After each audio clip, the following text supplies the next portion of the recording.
Hi, I'm Ms. Pachano, and I'm here today to demonstrate one of the many math strategies that we use at Stony Creek. Today I'm going to show you how our students and teachers here use open number lines to solve problems.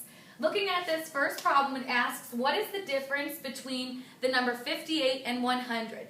So our students here draw open number lines, and for this particular problem, they'd be looking at 58 and 100.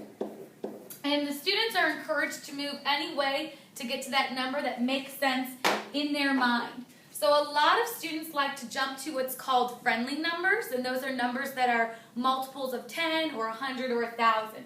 So my first multiple of 10 would be 60, and I know that 58 is 2 away from 60. Now looking at 60 and 100, I want to get from 60 to 100, and that's a combination of 100. That is 60 plus 40 gets me to 100. So the difference between 58 and 100 would be my jumps here, which are 2 and 40. So my answer would be 42.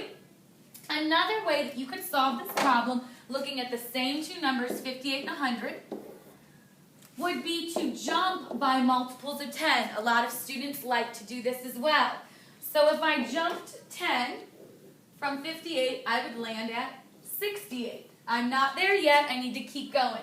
So another jump of 10 would get me up to 78. Still not there. Another jump of 10, 88. Another jump of 10, 98. And I'm very, very close. I'm just 2 away. So I'm labeling my jumps along the way. Again, to get my answer, I'm looking at all the jumps I've made. 10, 10, 10, 10, and 2. And again, my answer is 42.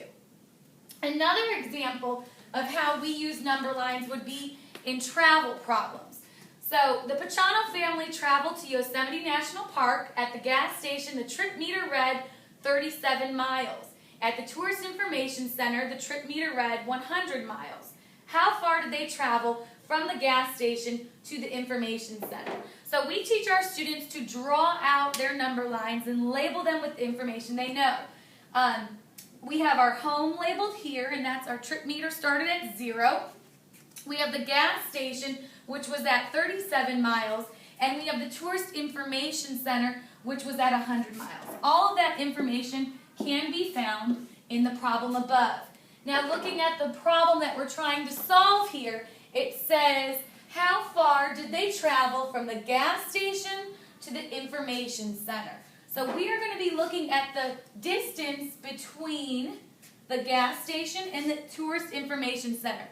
Basically, between the numbers 37 and 100. This is what we're looking to find. Two equations we would write for this could be 37 plus what gives us 100.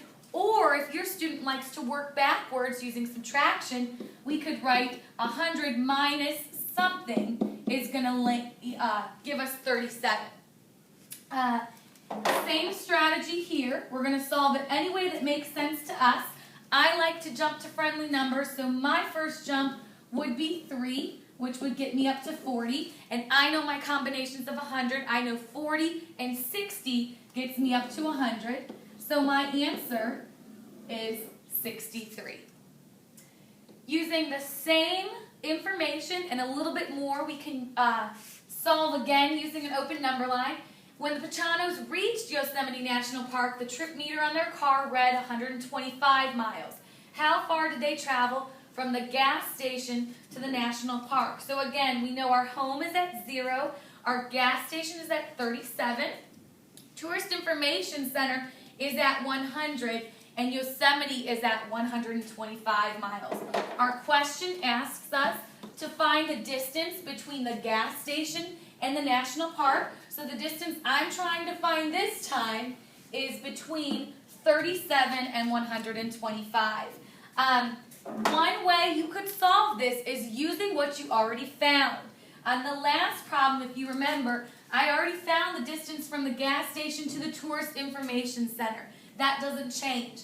So again, I know that the distance here already is 63. Now my jump is really easy from 100 to 125. That's the distance of 25. And to get my answer, I need to add 63 plus 25 to get the total distance I jumped, which would be 88 miles. This is just one of the strategies we use here, and we're looking forward to showing you some more.